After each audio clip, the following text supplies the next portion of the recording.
Ang video na ito ay tuturuan ko kayo kung paano tayo mag-invite ng friends gamit ang ating referral code dito sa ating Kashallow Loan Application.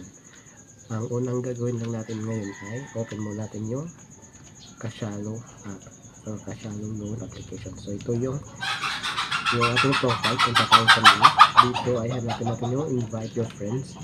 Click lang natin yung invite your friends. Dito is pwede tayo mag-invite dito sa Messenger or sa SMS, or i-copy link lang natin yung parang referral code, or mayroon ding QR code dito sa Facebook, sa email, or sa Viber.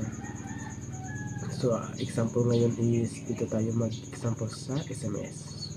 So i-share natin yung referral code natin sa SMS. Dito ay ito yung referral code. Dito yung HTTP ito yung referral code natin.